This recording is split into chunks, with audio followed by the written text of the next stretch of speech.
There is a strange sadness spreading across the world, beloved ones.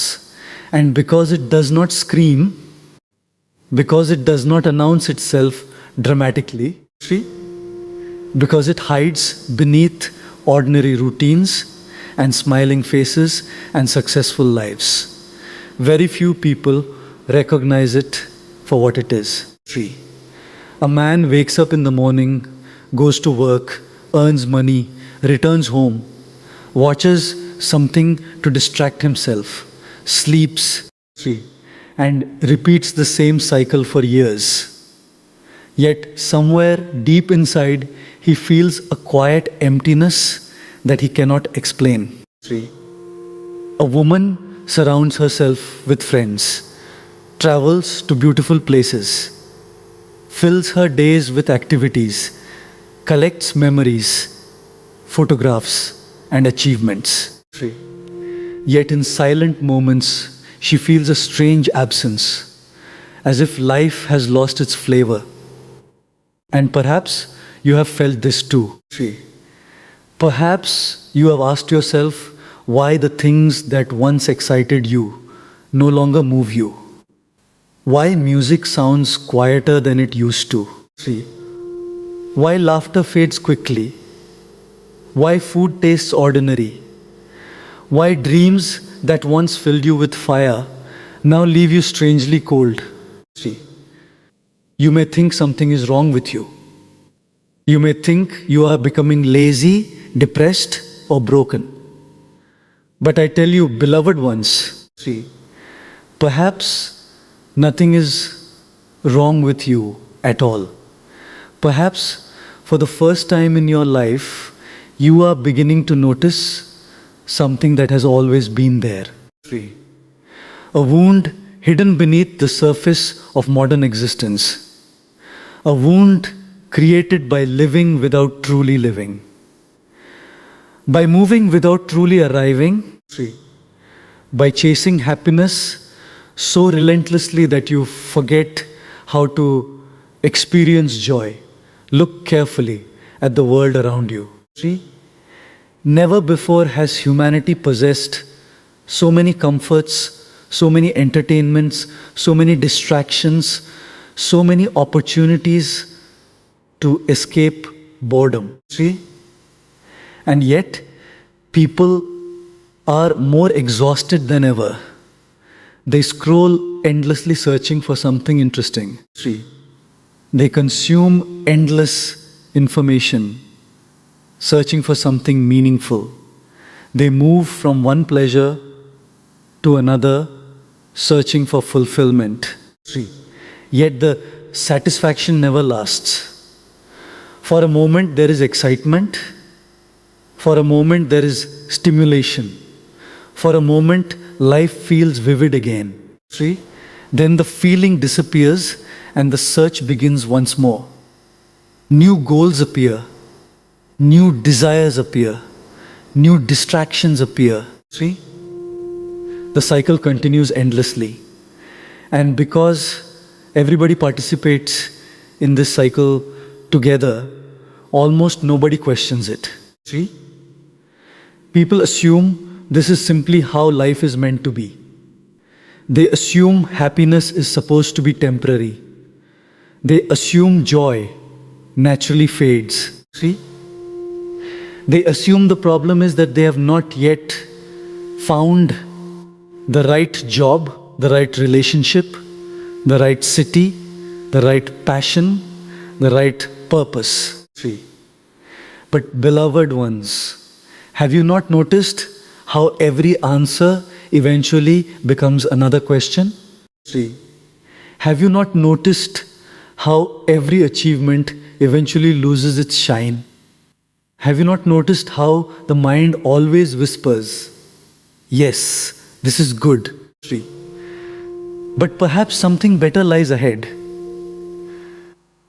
The tragedy is not that people fail to achieve their dreams. The tragedy is that even when they achieve them, the emptiness often remains. This is because enjoyment does not disappear from life. It disappears from consciousness. 3. Happiness is not lost somewhere outside you. The capacity to experience it becomes buried beneath layers of noise. 3. Imagine a lake whose surface is constantly disturbed by storms.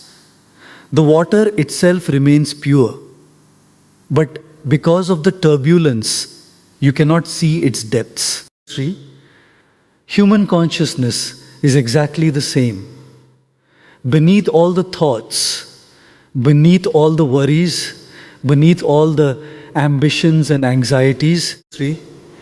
There exists a natural joy, a quiet aliveness, a simple appreciation for being. Children know this instinctively. Watch a child playing with a stick. 3. Chasing butterflies, laughing at nothing at all. 3.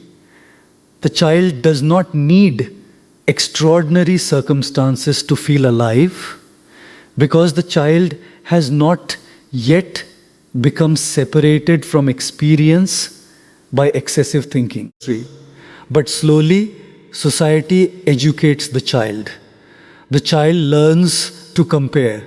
The child learns to compete. The child learns that happiness belongs in the future. 3.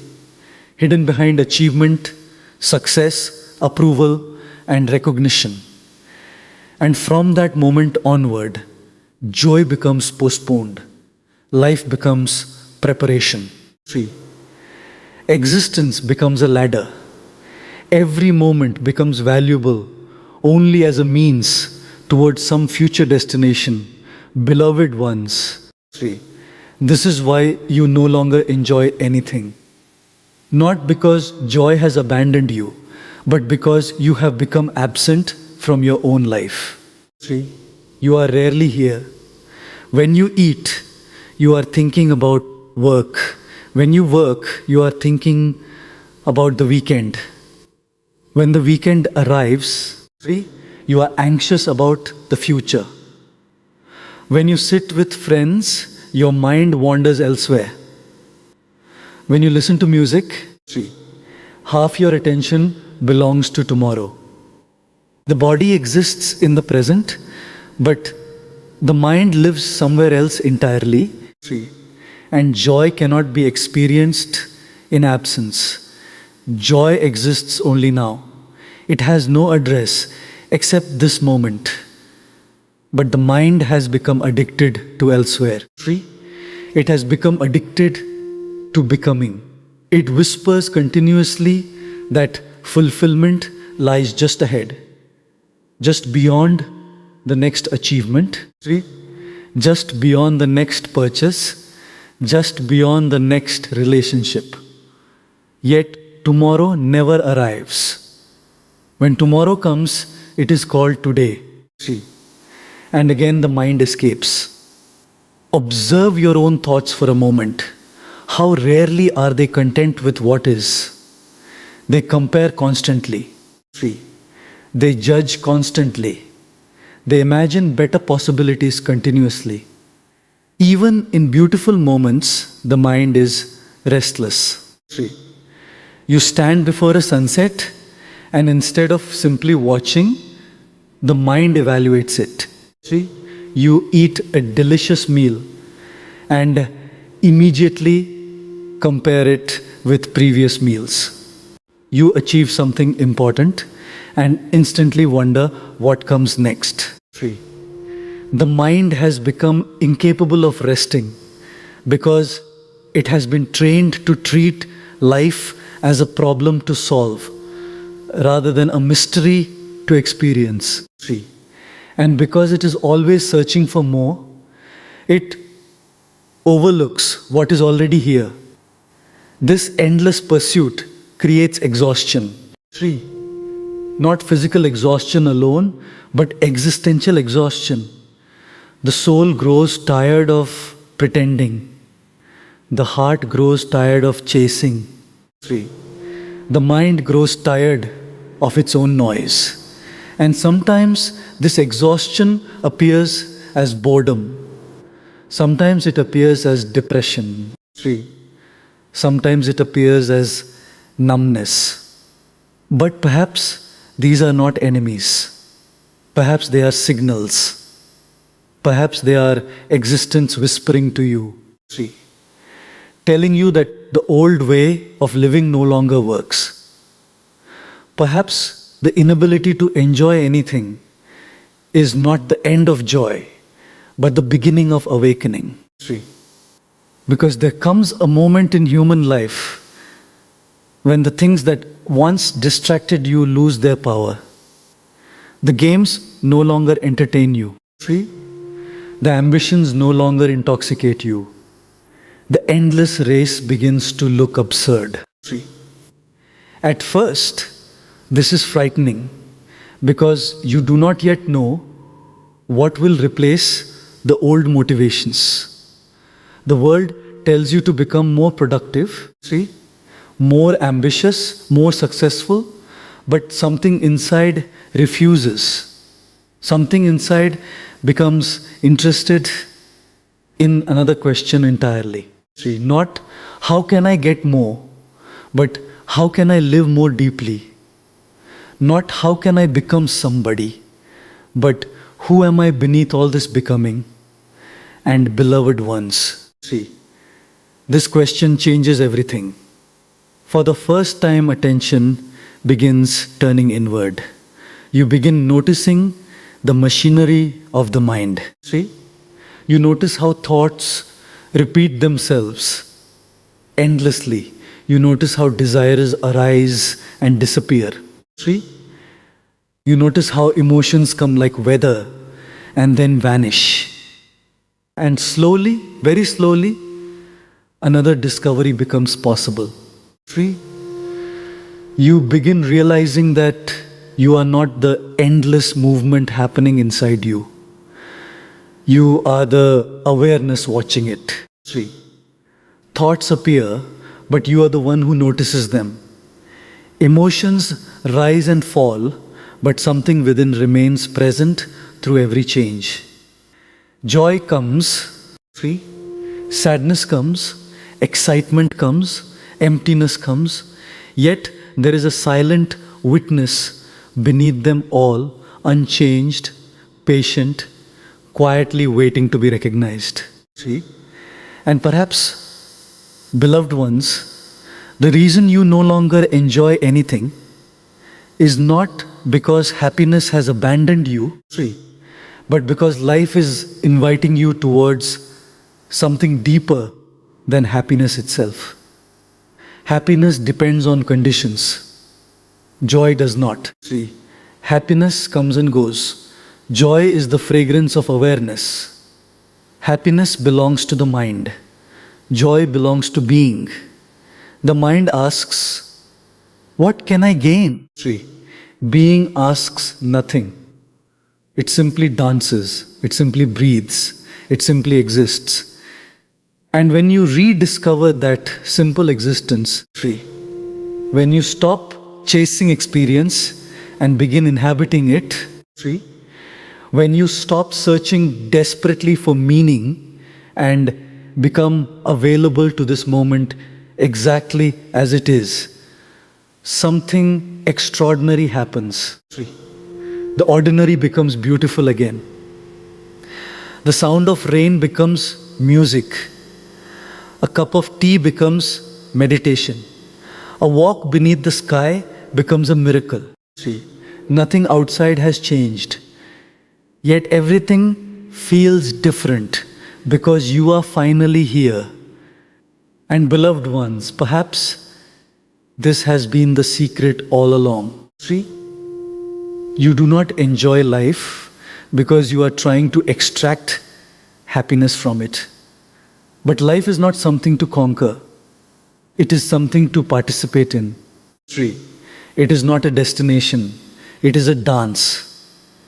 And the moment you stop asking existence to make you happy, you may discover that joy was quietly waiting beneath all your searching, beneath all your exhaustion, beneath all your disappointments, patiently waiting for you to return to yourself. There was a time, beloved ones, when human beings knew how to be astonished by existence. 3. When the simplest things possessed an almost unbearable beauty. 3. When a child could spend an hour watching rain fall from the sky or lie upon the grass staring at clouds drifting lazily above and feel no urge to be anywhere else. 3. To become anything else, to chase any distant dream, because life itself was enough. This moment was enough. The song of birds was enough. See? The smell of earth after rain was enough. And somewhere along the journey toward adulthood, this innocence slowly disappeared. Not all at once, see, but gradually, quietly, almost invisibly, until one day you woke up and realized that nothing excites you the way it once did. 3. Nothing moves you deeply. Nothing seems capable of touching your heart for very long. And perhaps you blame the world for this condition. 3. Perhaps you blamed your circumstances, your relationships, your career, your lack of success, or your excess of success. But beloved ones, see, what if the problem is not that joy has disappeared from existence? See, what if the problem is that you have become separated from your own capacity to experience it? What if happiness has not abandoned you at all? See, what if you have become so occupied with chasing life that you have forgotten how to live it? See, look carefully at the modern human being, and you will notice something extraordinary. See, never before has humanity possessed so many opportunities for pleasure, entertainment, stimulation, and distraction. Free. And yet never before have so many people complained of boredom, exhaustion, emptiness, and a strange inability to enjoy anything fully. Free. A person can watch thousands of movies and still feel restless. He can travel the world and remain inwardly dissatisfied. 3. He can eat extraordinary food, experience romance, accumulate wealth, achieve recognition, and yet a quiet voice inside continues whispering, 3. Is this all? Why does this happen? The ordinary explanation says that people simply have not found the right experience yet. The right relationship, 3. The right career, the right city, the right opportunity. But beloved ones, 3. How many times must the mind repeat this promise before you begin questioning it? 3. How many futures must disappoint you before you realize that perhaps the problem is not the future at all? The mind survives. The mind survives through anticipation. See, it says happiness is coming tomorrow. Tomorrow becomes next year. Next year becomes an entire lifetime. And in the endless pursuit of happiness, see, you become incapable of experiencing joy. The tragedy is not that people fail to achieve their desires. 3. The tragedy is that even when desires are fulfilled, satisfaction remains temporary. Something new immediately appears on the horizon. See? The mind cannot rest because the mind was built for movement. It was built for comparison, ambition, analysis, memory, planning. 3. These functions are useful. But when they dominate consciousness completely, life becomes mechanical. 3. You stop seeing what is here because you are obsessed with what could be there. 3. You stop tasting the meal because you are already thinking about tomorrow. See? You stop listening to the person in front of you because your thoughts are elsewhere. See? You stop experiencing life directly because you are living through concepts, expectations, memories, and projections. Then naturally joy disappears. See? Not because existence has become less beautiful, but because your attention is no longer available to beauty. Beloved ones, see, happiness is not merely an emotion. Happiness, in its deepest sense, is a quality of relationship with existence. It is a way of seeing. See, it is a way of being present. Have you noticed how children can become fascinated by things adults ignore completely? See, a puddle of water becomes an ocean of possibilities. A butterfly becomes a miracle. A simple stone becomes treasure. See, adults look at the same world and feel nothing extraordinary because they no longer see directly. They see through memory. They see through habit. See, they see through conclusions. Everything has been named already, categorized already, explained already. Mystery disappears. Wonder disappears. See, and when wonder disappears, joy slowly fades with it. The mind believes maturity means becoming serious. See, society rewards seriousness because serious people appear productive, reliable, respectable. Yet existence itself is not serious. See, look at the trees dancing in the wind. Look at the birds singing without concern for tomorrow. Look at rivers moving toward the ocean without anxiety. See, only human beings have transformed life into a burden. They carry invisible weights everywhere they go. They carry regrets from the past, see, worries about the future, comparisons with others, fears about failure, hopes for success. And because the mind is crowded continuously, see, there is no space left for delight. Joy requires spaciousness. Joy requires availability. Joy cannot enter a mind occupied entirely with survival. See, this is why so many people say, I don't enjoy anything anymore. What they are really saying is, I have forgotten how to be present. See, the experience of joy does not depend entirely upon external conditions. Of course, pain exists. Of course, difficulties exist. See? But have you not met people who remain deeply alive even in difficult circumstances? See? And have you not met others who possess every advantage imaginable and remain miserable? Clearly, circumstances alone cannot explain happiness. See? Something else is involved. Consciousness itself is involved. The way you relate to experience determines whether life feels vibrant or empty. See? Beloved ones, perhaps you have spent years trying to become somebody. This is understandable. See?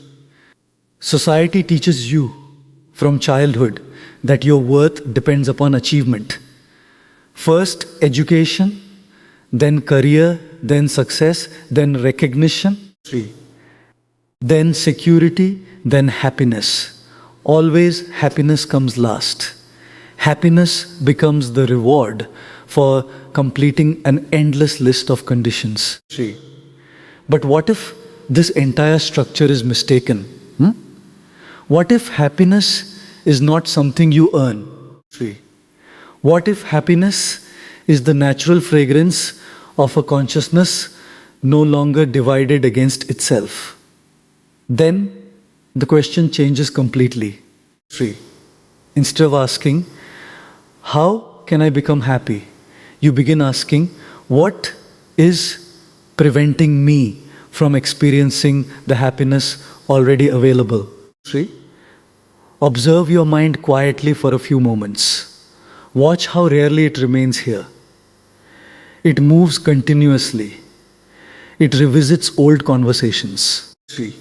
It imagines future scenarios. It compares your life with someone else's. It criticizes. It desires. It fears. Even when pleasant experiences occur, 3. The mind immediately asks for more. This restlessness creates exhaustion, and exhaustion creates numbness. Eventually, life itself begins feeling dull. 3. Not because existence lacks beauty, but because your nervous system has become overstimulated and your consciousness fragmented. 3. Modern culture profits from your inability to remain content. If you were deeply fulfilled, many industries would collapse. 3. Advertising depends upon dissatisfaction. Social media depends upon comparison. Entire economies depend upon convincing people they are incomplete. 3. Therefore, you are surrounded continuously by messages encouraging dissatisfaction. Become richer, become younger, become more attractive. 3. Become more successful, become more spiritual, become something other than what you are. The tragedy is not that these messages exist. 3. The tragedy is that people believe them. 3. They spend decades trying to become worthy of happiness instead of realizing that the chase itself is destroying their peace. Beloved ones, 3. There is a profound exhaustion that comes not from working too much, but from becoming too many things. You are one person at work, 3. Another with friends, another with family, another online, another in private. You maintain images continuously. You manage impressions continuously. 3. You perform continuously. And every performance consumes energy.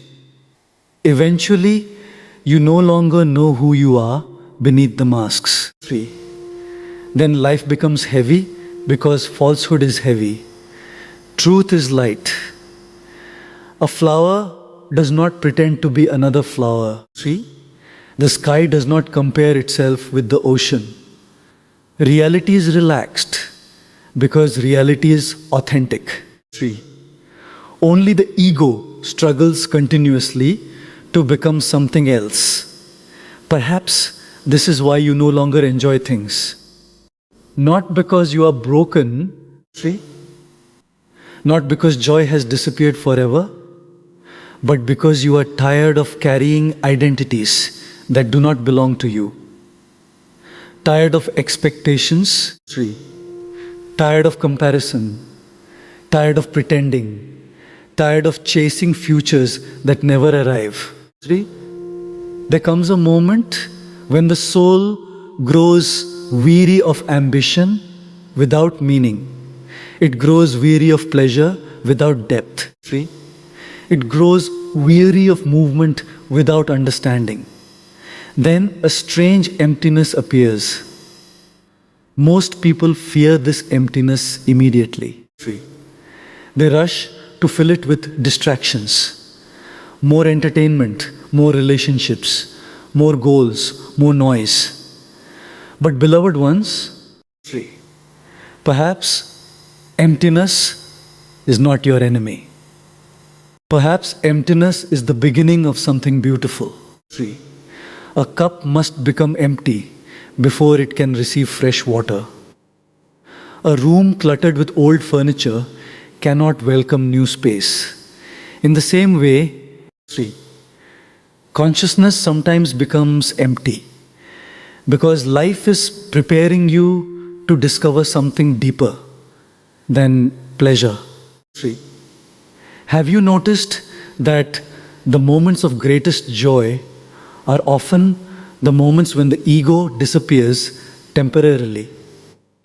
While listening to music completely, 3.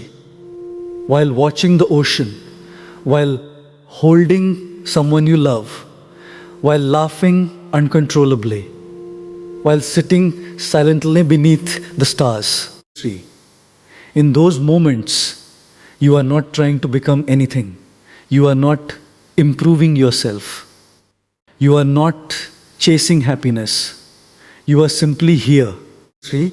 And strangely, happiness appears precisely when you stop hunting it.